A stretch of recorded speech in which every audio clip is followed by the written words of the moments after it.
우리 에베소서 5장 18절부터 21절까지 말씀입니다. 우리 찾으셨으면 우리 한 목소리로 함께 우리 합독하도록 하겠습니다. 술 취하지 말라. 이는 방탕한 것이니 오직 성령으로 충만함을 받으라.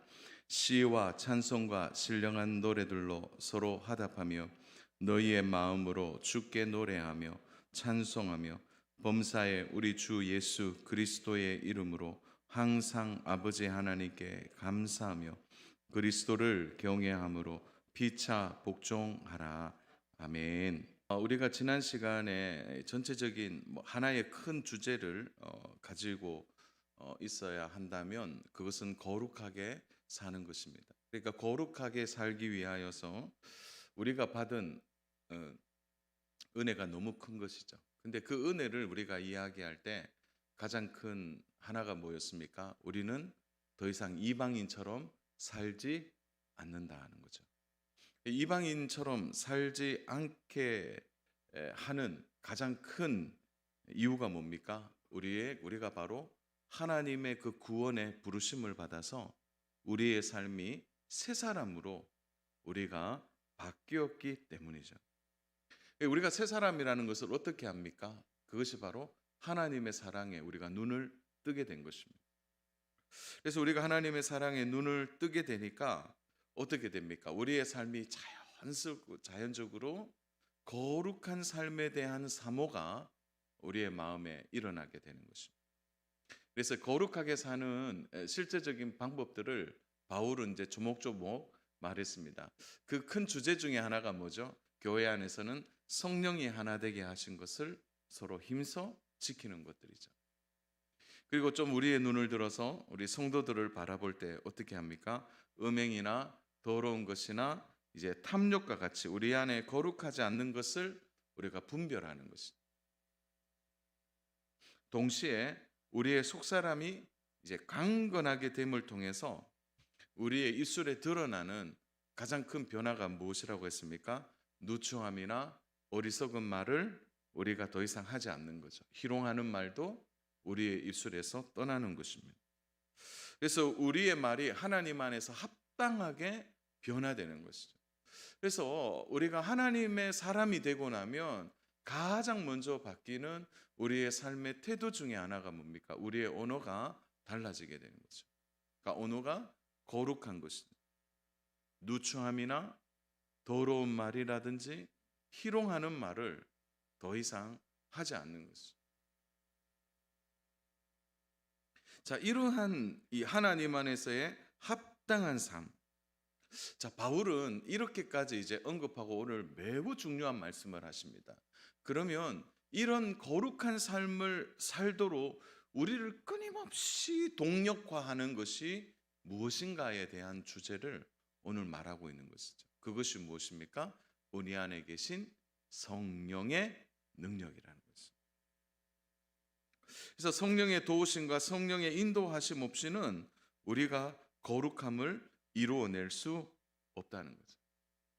그래서 바울이 사실은 이제 지금까지 쭉 이런 메시지 속에서 바울이 이제 담아두고 이것이 있어야 앞이 가능하고 이것이 있어야 우리가 이제 다음 이제 또 에베소서의 말씀을 나눌 때 드러나는 게 뭡니까? 부부관계, 또 부모와 자녀관계, 그리고 상전과 우리의 일터와 우리의 이웃에 대하여 어떻게 해야 할 것인가.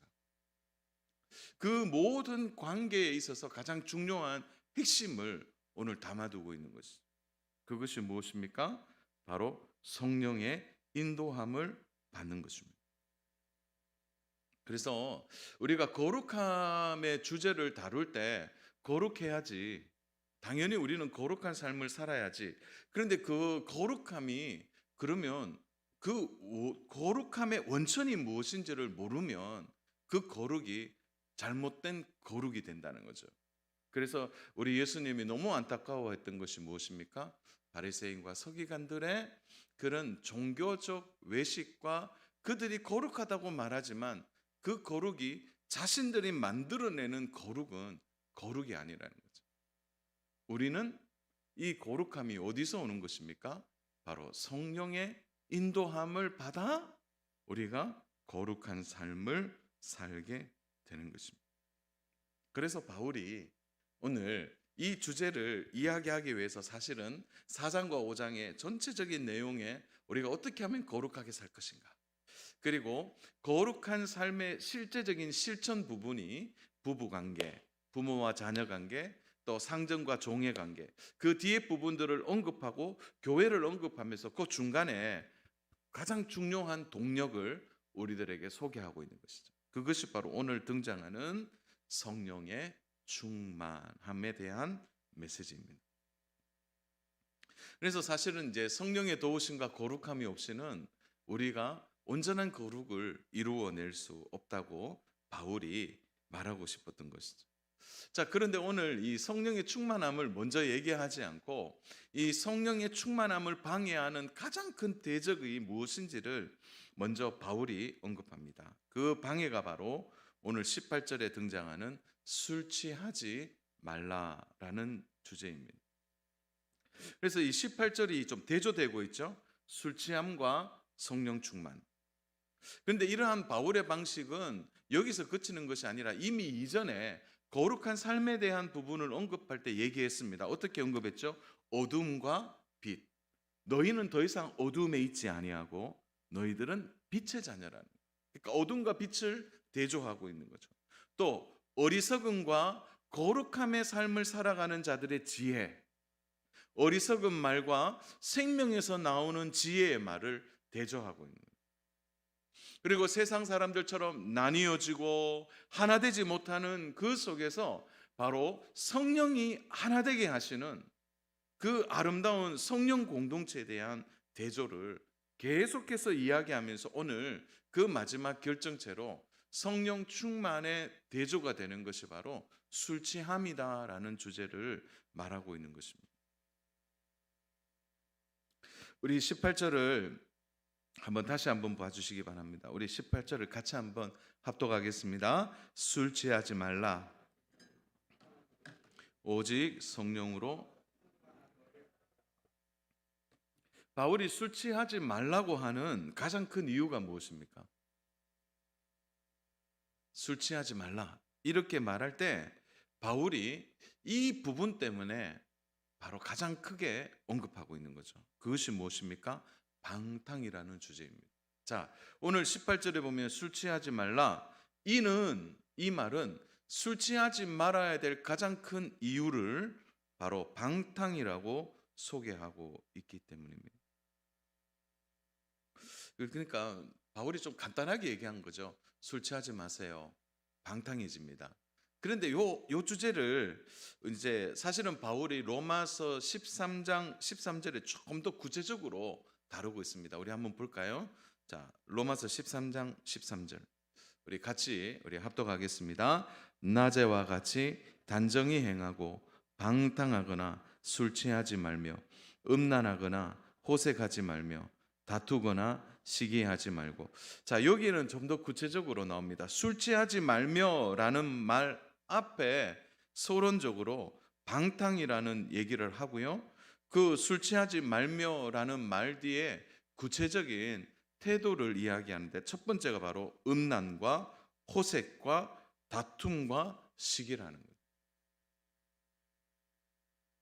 그런 의미에서 너희는 술 취하지 마라. 이는 방탕한 것이다. 이렇게 말할 때 그저 우리가 생각할 때 좀 길에서 약간 벗어나는 일, 그리고 사람이 가끔 실수할 수도 있지. 뭐 그 실수도 뭐 가끔 합니다라는 그런 실수를 얘기하지 않는 것이고, 이 부분은 매우 영적인 이야기를 하고 있는 거죠. 그 방탕의 주제로 끝나지 않고 음란과 호색과 다툼과 시기까지, 이것이 한 덩어리가 되어서 가장 우리의 영적인 삶에 치명적인 우리의 삶을 망가뜨리는 주제가 된다는 것을 말하는 것입니다. 그래서 방탕이라는 것이 굉장히 무서운 것입니다. 우리가 생각할 때 그저 레일 위에 잠깐 뭐 벗어날 수 있지 이렇게 말하지만 기차에게 있어서 레일에게 벗어나는 그 탈선은 가장 큰 위험한 것입니다. 그냥 한두 번 탈선했어요가 아니라 그 탈선은 곧 생명과 이어지게 되는 것입니다. 그래서 이 방탕이라는 이 주제가 무서운 이유는 뭐냐면 하나님과 반대된 길로 가기 때문입니다. 전혀 반대된 삶으로 우리를 붙들어 간다는 것입니다. 그러니까 뭐 술 취해서는 안 되겠구나. 그냥 그 정도로 우리의 마음에 어떤 도덕적인 가르침으로 받아서는 안 된다는 거예요. 술에 대한 문제는 매우 우리 성도들의 삶에 중요한 문제입니다. 오늘날 술에 대해서 우리는 너무 관대한 세상을 살아가고 있습니다. 오히려 요즘 보세요. 그 술 먹는 것이 얼마나 멋있게 나오는지 모릅니다. 정말 요즘 시대를 보면 속상한 일들이 한두 가지가 아닙니다.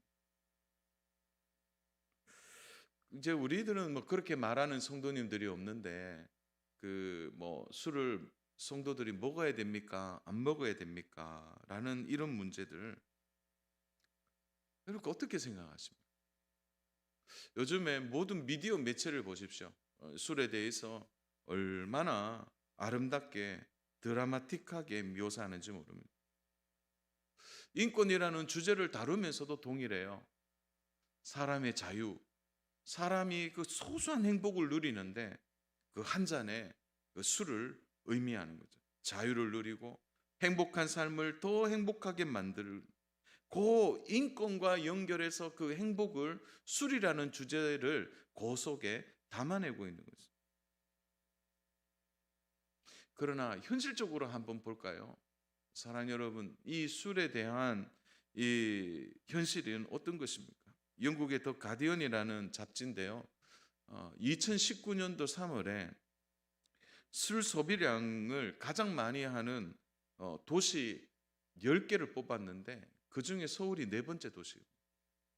작은 일이 아니죠. 물론 뭐 서울이 관광 도시니까 뭐 외국인들이 들어와서 먹고 마셔서 이게 포함이 되겠지만 더 속상한 일은 세계 보건 기구에서 188개국에서 성인들, 특별히 소주나 위스키, 그 알코올을 그 섭취하는 증류수에 관련된 그 부분에 보건기구가 가장 많이 마시는 나라로 우리나라가 1위입니다. 1위.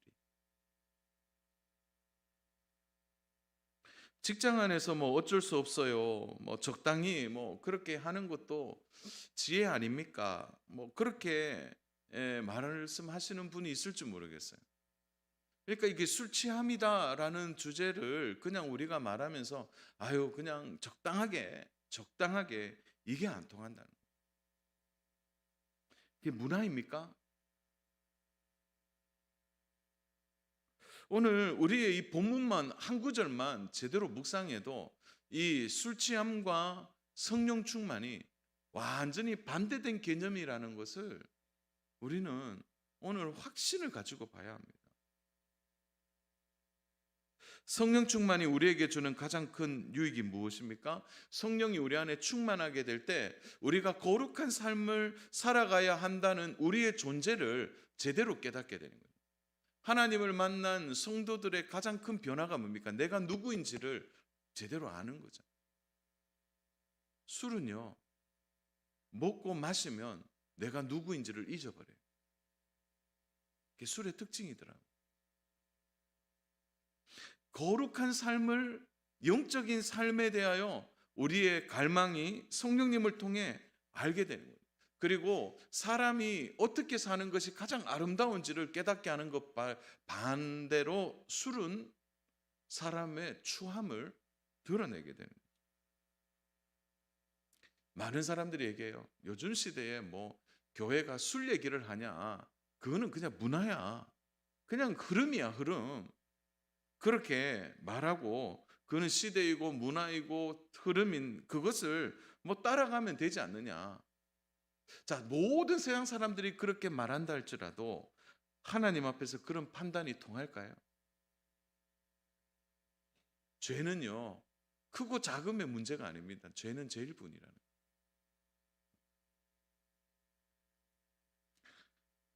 그 위대한 알코올 중독자라는 그 소설의 연재를 쓴 그 박태갑이라는 그 소설가가 있습니다. 그가 그의 그래서 우리나라를 이렇게 평가했더라고요. 음주 공화국. 음주에 대해 가장 관대한 사회. 가장 관대한 사회. 이것만 봐도 오늘 우리의 신앙생활에 있어서 가장 반대된 개념을 오늘 우리는 확실히 정리해야 됩니다.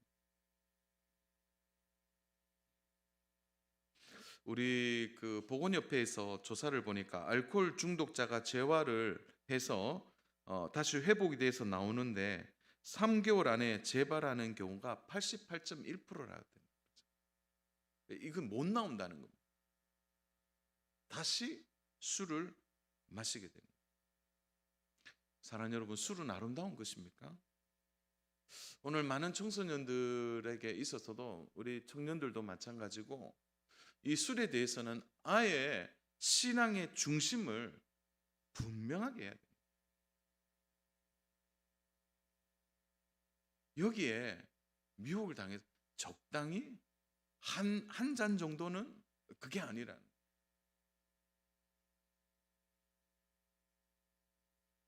성령님이 그 성령 충만으로 우리가 하나님의 다스림을 받을 때 가장 치명적인 반대가 바로 술 취함이라는 거예요. 그저 한두 잔 먹고 넘어가는 게 아니라 그것은 우리를 완전히 무너뜨리는 도구가 되어진다는 거예요. 사랑하는 여러분, 오늘 이 개념을 분명하게, 술은 조금 마셔도 돼. 그냥 한두 잔 그냥 괜찮아. 건강을 위해서. 그런 얘기가 어디 있습니까? 그렇게 찾지 마라. 확실하게 우리는 이게 죄다. 이렇게 우리가 막 토론해서 죄가 아닌 것이 한 70%, 죄라고 따지는 것이 30%. 그래서 죄가 아닌 70%면 그 죄가 아닙니까? 그게 아니라는 거죠. 성경이 말하고 있는 주제를 봐야 되는 거죠. 바울의 시대나 오늘 2000년이 지난 우리 시대나 문화가 지나가고 세상의 흐름이 지나가고 시대 정신이 아무리 그렇게 말한다 할지라도 이 술의 문제는 우리를 방탕하게 만든다는 거죠. 그러므로 성령의 다스림을 받는 일이 우리에게는 얼마나 중요하고 중요한 일인지 모릅니다. 사랑하는 여러분, 그래서 바울이 술 취하지 말라, 이는 방탕한 것이라는 바울의 심정을 오늘 우리는 함께 통해야 하는 거죠. 야, 바울도 그 당시에 에베소라는 그 지역이 항구 도시이고 우상이 난무하는 도시이고 모든 문화의 지작체인 한 무역 도시에서 바울이 그 중심에서 외치는 것은 술 취함은 결코 성령의 다스림을 받는 성도들과 완전히 반대된, 우리를 방탕의 고리로 이끌어내는 악한 것이 바로 술 취함이라는 것을 말한다고 있는 것을 생각해야 하는 것입니다. 주 안에 사랑하는 여러분, 지금까지는 우리의 삶에 있어서 어떤 술의 개념을 가지고 있었는지 모르겠습니다. 그러나 오늘 이 말씀 한 구절만으로도 충분한 겁니다. 아예 술은 쳐다보지도 말아야 돼요. 거기에서 아예 우리의 마음의 중심을 분명하게 해야 하는 것입니다. 사랑하는 여러분, 그저 한두 잔 해서 넘어갈 수 있다는 거 아니에요. 그건 반드시 죄를 허용하는 일이고 죄가 우리를 다스리게 되는 일이라는 사실을 절대 잊어서는 안 돼요. 자, 그러면 우리가 성령 충만에 대해서 오늘 한번 18절을 보십시오. 다시 성령의 충만함을 받으라 이렇게 말합니다. 자, 성령 충만이라고 말하니까 일단 우리 안에 이런 약간 편협적인 이미지가 떠오르게 되죠. 그것은 성령 충만하다는 것에 보이는 부분이 주로 어떻게 보입니까? 그래서 우리 가끔 뭐 성령 충만하면 막 목소리가 굵어지고 막 그렇잖아요. 막 목소리가 굵고 할렐루야 막 이렇게 말하기도 하고, 또 어떻게 합니까? 힘이 막 세지고, 또 심지어는 막 미래를 막 예언하고 막 그런 쪽으로만 우리가 이 성령 충만을 생각할 때가 있다는 거죠. 그러나 그렇지 않다는 것입니다. 이 성령님이 우리 안에 계셔서 우리를 다스리게 되면 우리 안에 가장 큰 변화가 무엇입니까? 그것은 바로 성령님이 좋아하는 것을 우리가 하게 되어진다는 것입니다. 사랑 여러분, 성령님은 셉니까? 이 세다는 표현이 뭐예요? 우리식으로 이야기하면 성령님이 우리 안에 오시면 우리가 어떤 다스림을 받게 되는 것입니다. 성령 충만함을 받아라 이렇게 말하는 여기에서는 현재 명령어입니다. 이게 그러니까 계속 우리 안에 채우는 것을 말씀하는 거예요.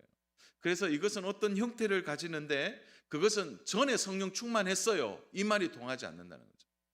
지난 주일날 성령님이 나를 만지시고 성령님이 나와 함께 하셔서 내 안에 기쁨이 충만하고 은혜가 충만했으면 그 주일에 성령의 충만함을 받은 겁니다. 그러나 그 성령 충만이 거기서 오늘까지 이어지는 것이 아니라 날마다 우리가 성령의 다스림을 받아야 하는 거예요. 그래서 어제 우리가 성령 충만했으면 오늘도 성령 충만하기 위하여 우리는 성령의 도우심을 구하고 성령님의 은혜 안에 들어가야 되는 것입니다. 10년 전에 성령 충만 받았다. 그것이 지속되는 게 아니라는 거죠.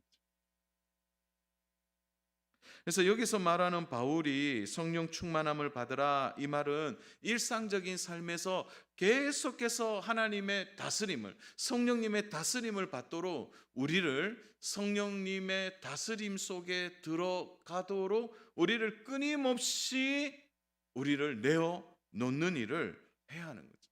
그래서 성령님이 내 안에서 계속 간섭하시고 개입하시고 우리를 이끌어 가야 하는 것입니다. 주 안의 사랑 여러분, 그래서 성령 충만 이렇게 말하면 성령님이 내 안에 내주하시면서 우리를 다스려 가실 때 이것이 성령 충만이구나. 그것을 아는 것입니다. 그래서 우리 예수님께서 이 부분을 사실은 명쾌하게 말씀해 주셨어요. 마태복음 7장 17절부터 20절인데요. 우리 천천히 같이 합독합니다. 이와 같이 좋은 나무마다 아름다운 열매를 맺고 못된 나무가 나쁜 열매를 맺나니 좋은 나무가 나쁜 열매를 맺을 수 없고 못된 나무가 아름다운 열매를 맺을 수 없느니라. 아름다운 열매를 맺지 아니하는 나무마다 지켜 불에 던지느니라. 이러므로 그들의 열매로 그들을 알리라. 우리 예수님께서 성령 충만이 뭐냐? 그 우리의 삶에 있어서 내가 성령의 다스림을 받고 있구나라는 것을 드러내 보이는 가장 중요한 증거가 뭐냐? 우리의 삶의 열매예요. 방탕하고 더러운 것이 나오는 열매가 있다면 그는 성령의 지배를 성령의 다스림을 받고 있지 않는 것입니다. 우리 안에 끊임없는 누추함의 말들과 희롱의 말이 계속 나온다? 그런 성령의 다스림을 받고 있지 않는 것입니다. 우리가 살아가면서 이 싸움들이 매일매일 우리의 삶의 현장에 있는 거죠. 그래서 은혜는요 매일매일 받아야 합니다. 그래서 성경을 우리가 교회에서 말할 때 성경을 이제 일주일에 한 번 읽으십시오 이렇게 혹시 말씀 들어본 적 있습니까? 성경을 일주일에 한 번 읽고 그리고 기도는 한 달에 2번 하면 됩니다. 혹시 그런 얘기 들어보셨습니까? 아니에요. 성경은 매일, 기도도 매일 해야 되는 이유가 뭡니까? 매일매일 성령의 다스림을 우리가 받아야 제대로 살게 되기 때문이라는 거예요. 그래서 성령 충만은 우리가 알고 있는 일시적인 것이 아니라는 것입니다. 계속해서 우리가 그 하나님의 다스림을 받도록 우리를 이끌어가는 것입니다.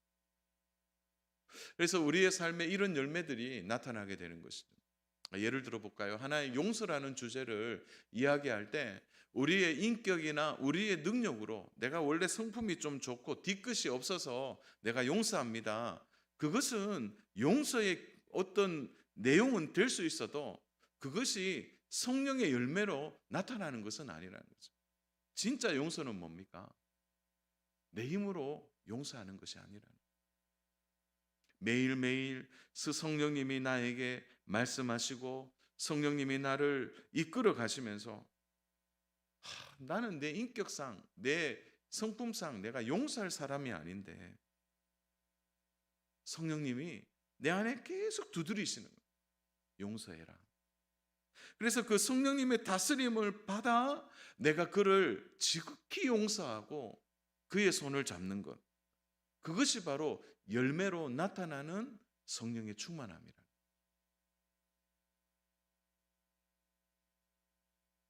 평소에는 욕을 한 번씩 잘하는 분인데 그분이 완전히 하나님의 말씀 앞에 들어와 보니까 이것이 얼마나 잘못된 것인지를 깨닫으니까 그날부터 말하질 않는 거예요. 그러나 그 우리의 육체의 습관이 끊임없이 우리를 괴롭히는 거예요. 그러니까 어떻게 합니까? 내가 그 말을 하지 않도록 깊은 고민들, 때로는 그 말이 막 불쑥불쑥 나오려고 할 때 가슴을 치면서 자신을 다스려내려고 하고 성령님 나를 도와달라고 하는 그 순간순간이 무엇입니까? 성령의 다스림을 받는 것이다. 그러므로 사랑하는 여러분, 성령 충만을 그냥 막 손을 들고 떠는 것이라든지 뭐 갑자기 목소리가 굵어진다는 것인지 아니면 막 갑자기 뭐 세계가 열려서 미래를 예언하는 그런 것에 성령 충만을 우리가 생각해서는 안 된다는 거예요.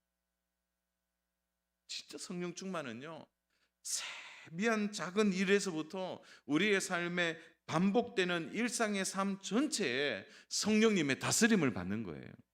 성령님의 다스림을 받는 거예요. 막 이까지 나왔지만 참아내는 거예요. 그 영혼이 불쌍하니까 그 영혼을 기다려주는 거예요.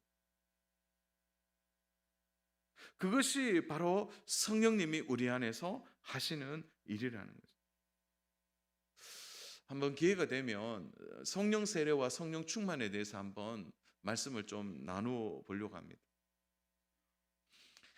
자, 그러면 오늘 우리가 이 성령 충만함을 받으라 이렇게 말할 때 어떻게 되는 것이죠? 그분의 다스림을 받는다는 것은 그분이 하는 일에 우리가 기꺼이 순종함을 이야기하는 것이죠. 그리고 매일매일의 삶에서 그분의 다스림을 받고 성령 충만함을 받는 방법이 무엇입니까? 그것이 바로 골로새서 3장 16절과 17절에 너무나 잘 해석해 놓고 있어요.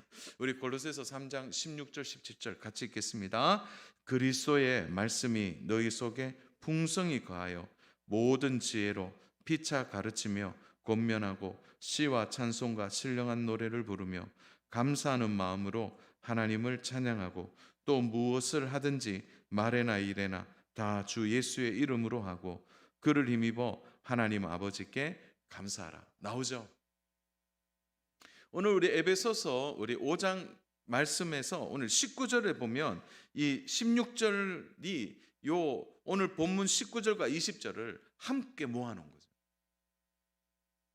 자, 성령의 충만함을 받는 방법이 뭐냐? 그래서 오늘 골로새 3장 16절에서 나옵니다. 16절 한번 골로새서 3장 16절 한번 띄워주세요. 16절에 보면 이런 말씀 있죠. 그리스도의 말씀이 너희 속에 풍성히 거하고. 자, 하나님의 말씀이 우리 안에 거하는 정도가 아니라 하나님의 말씀이 어떻게 거해야 됩니까? 풍성히 가는 거예요. 차고 넘치는 거예요. 그래서 우리가 이렇게 하나님의 말씀이 우리 안에 차서 그래서 우리를 누르면 하나님의 말씀이 나오도록 우리 안에 그 풍성히 하나님의 말씀이 거하는 것이 뭐라고요? 성령의 다스림을 받는 성령 충만의 중심이 되는 거죠. 사랑하는 여러분, 정말 이 주제는 오늘 우리에게 너무나 귀한 것입니다. 사람들이 성령 충만 그러니까 알기는 알겠는데 이게 성령 충만이 도대체 어떻게 하는 것인지 그 방법에 대해서 오늘 우리 바울은 분명하게 얘기하고 있어요. 그리스도의 말씀이 너희 안에 풍성히 가도록 하라는 거예요. 풍성히 가도록. 우리 한번 지나온 시간들 속에서 사랑하는 여러분, 언제 우리가 마음이 뜨거워졌습니까? 내 그때 막 불이어 쏘나는 그때 막 불을 받아서 그때 막 뜨거웠어. 그때 뜨거울 때 무엇을 가장 많이 하셨습니까? 가만히 보세요. 하나님 말씀을 그때는 많이 많이 읽었습니다. 하나님 말씀을 가까이 했다는 거예요. 그래서 성령 충만이 하나님의 말씀이 우리 안에 풍성히 거하게 되면 우리 안에 계신 성령님이 활동하게 되신다. 그래서 우리는 딱 하나예요. 하나님의 말씀의 지배를 받느냐, 세상의 말의 지배를 받느냐, 이 차이가 있을 뿐이라. 자, 이렇게 하나님의 말씀이 우리 안에 풍성히 가하여서 성령님 우리 안에 활동하게 되면 우리는 가장 가까운 곳에 놀라운 일을 경험하게 됩니다. 그것이 바로 오늘 19절과 20절에 있죠. 무엇입니까? 같이 읽겠습니다. 시와 찬송과 신령한 노래들로 서로 화답하며 너희의 마음으로 주께 노래하며 찬송하며 범사에 우리 주 예수 그리스도의 이름으로 항상 아버지 하나님께 감사. 노래인데 우리 안에 성령님이 다스림을 받게 되면 그 노래가 신령한 노래가 되는 거예요. 우리 새 노래라는 말을 하는데 그것은 내가 모르는 새로운 곡의 노래가 아니라 바로 그 노래가 똑같은 노래이지만 우리 안에 성령이 다스림을 받게 됨을 통하여 우리 입술에 나오는 성령의 지배를 받음으로 나오는 노래가 바로 새 노래가 되는 거예요.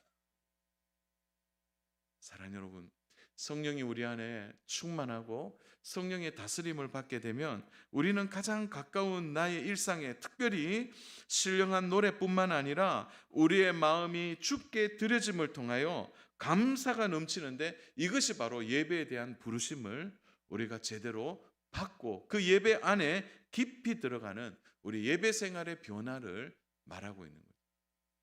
그래서 성령 충만 이렇게 말하면 가장 큰 은혜는 뭐냐? 우리의 예배 생활이 달라지게 되는 거예요. 예배에 깊이 들어가게 되는 거예요. 하나님과의 바른 관계 안에 드려지는 예배가 살아나게 되고 그 예배가 귀히 여기고 감사하는 마음이 우리 안에 충만하게 되는 것입니다. 그뿐만이 아니죠. 오늘 21절에 보면 그리스도를 경외함으로 피차 복종하라. 자, 그리스도를 경외하여 어떤 일이 일어납니까? 성령 충만하니까 더 이상 나는 너보다 낫다든지 내가 너에게 그래도 내가 좀 높은 위치에 있다 그걸 따지지 않고 서로가 순종할 준비가 되어 있게 되는 것입니다. 성도와 성도 사이에 일어나는 합당한 복종이 그 안에 나타난 거죠. 질서 속에서 서로가 명령받고 명령을 행하는 것이 아니라 성도 안에 충분한 지지와 사랑과 격려가 서로의 관계를 중심적으로 나타나기 때문에 기꺼이 순종하고 도와주는 마음의 그 합당함이 우리의 삶에 일어나게 되는 것입니다. 사랑하는 여러분, 저는 매주일마다 정말 주일날 교회 와서 우리가 예배할 때 정말 우리 안에 이 성령의 다스림이 우리 안에 충만해질 때 우리의 예배가 새로워지게 되고 성도와의 관계가 더 깊어지고 온전해지는 그런 귀한 복을 우리 모두가 누렸으면 좋겠습니다. 이것이 바로 성령 충만이 가지는 가장 큰 은혜라는 것이죠. 그러므로 사랑하는 여러분, 성령 충만은 과거가 아닙니다. 오늘 우리가 주님의 다스림을 받았다면 내일 또 사모해야 될 주제가 바로 성령의 다스림을 받는 일이 되어야 합니다. 그 성령님은 어떻게 다스림을 받죠? 하나님의 말씀이 우리 안에 풍성히 가도록. 그래서 어떻게 하든지 그 말씀을 우리의 중심에 두고 그 말씀대로 살아가려고 애쓸 때 우리에게 술 취함과 방탕이 멀어지게 되고 합당한 그 성령의 다스림 속에 우리가 바른 믿음의 삶을 살아가게 될 줄로 믿습니다. 주 안에 사랑하는 여러분, 날마다 성령의 다스림을 받는 은혜가 저와 우리 귀한 모든 성도님들에게 있기를 주님의 이름으로 축복합니다.